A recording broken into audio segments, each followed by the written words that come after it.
Hey, how's everybody doing today? In this video I want to show you a new RC project I'm going to be working on. This one's a crawler project.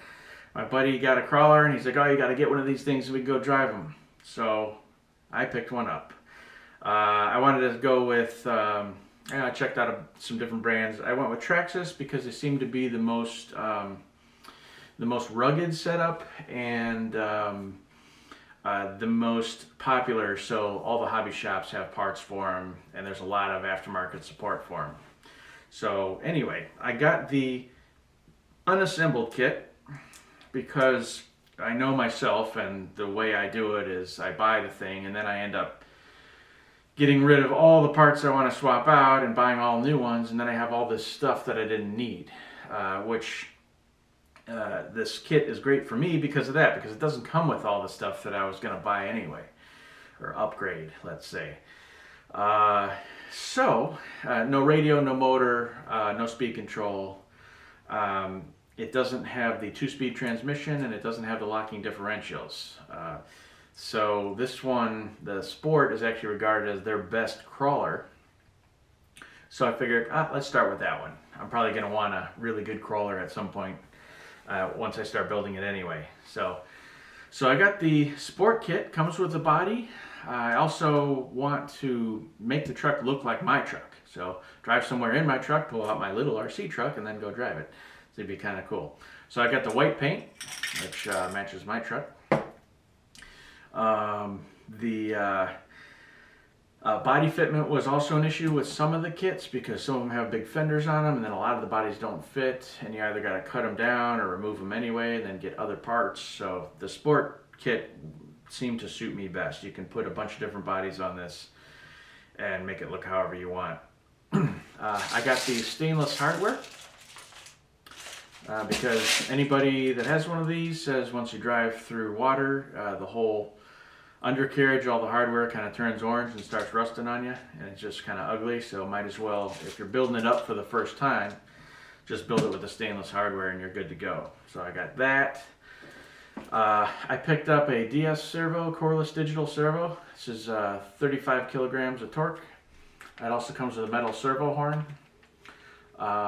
It's a bit stronger than the factory Traxxas one, so I picked that up. I don't want to spend a fortune on a servo. I don't want to spend $100, $200 on a servo, so this one's 35 bucks. It's better than the stock one, so you know, I've never had a servo go bad on me, and they all kind of turn the wheels, so I'll be fine with that.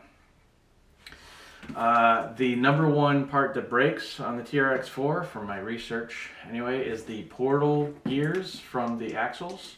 So that little gear inside the portal, if your truck takes a tumble or falls off a rock or something and hits the front tire, it can just strip those gears. I don't know how they make them. They're like cast or something.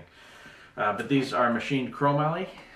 This should just come in the box, in my opinion, because that's a flaw in the system. But they charge you $100 for them. 60 bucks for the front, 40 bucks for the rears. But if I'm gonna build it up, I'll just do it right the first time, and I'll keep the ones that come with it for spares, I guess. The motor I'm using is a brushless motor.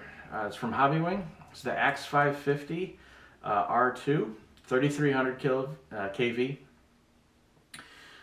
So as far as crawling motors go, this one spins faster, but it's also a longer can, and it has a staggered magnet on the rotor that basically eliminates dead spots in its rotation. So there's almost no cogging, and it's very quiet. It does have a 5mm shaft, so it makes choosing pinions a little harder because the hobby shops don't really stock them so much. You need 32 pitch gears with a 5mm shaft. But this thing can crawl at like that speed and not stop. It doesn't have any cogging effects or anything, so it's pretty amazing as far as motors go from all the videos I've seen. Got the matching speed control to go with that, the XE Run X R2 brushless ESC, so that'll handle 2 to 3S batteries. I don't think I'll go more than 3S. It's a crawler, it's not a speed machine, so I just wanted the torque and the punch of this, just in case you want to shoot up a rock or something, you got that punch there. I actually think they made this motor for the TRX-6, the big one with 6 wheels that's heavier, because that's like the ultimate power solution for that truck. And here it's going to be pretty overkill, but that's how I always like it anyway. So for the radio, I got the Fly Sky FS GT5. Radio is something that you can spend a fortune on. There's $700 radios, you know, pistol grip radios that you can get. I didn't want to spend that much because for me the fun is the project itself, not exactly driving it so much. I mean, driving it's cool too, but building it for me is the fun part. Deciding what parts I want and everything. Painting the body and detailing it out and all that. So I got this guy. This one's regarded as a really good radio. It's 65, 70 bucks with a receiver, and it has a screen on the back. Also, it's 6 channels, so if I ever do get the 2-speed transmission or the locking differentials, or mount a rocket engine to it and want to set it off while it's driving, I can do that. So that's cool. It comes with a receiver. Also, I got another receiver, which is the tiniest thing I've ever seen. This is a 6-channel gyro receiver too, which I think the gyro actually can compensate for some movement in the car and help keep the car straight if you're not steering at the time, which is neat. It's kind of like traction control in a real vehicle, you know, or stability control, something like that. Anyway, so one of my issues with the RC10 project, trying to be the fastest car on RC10 on YouTube, is stability, but it's also range. So this is much newer technology than the FM radio that I was using. So I just got a second receiver because this can do up to 20 models, I think. So you just have one transmitter, and then you get a little receiver for all your different vehicles, and you drive whatever you want, and you just save the memory settings in your radio. So that'll work for that. And then hopefully my range is better too. It's got a tiny little antenna, but it's 2.4 gigahertz, and I think that'll get me further than my FM radio did.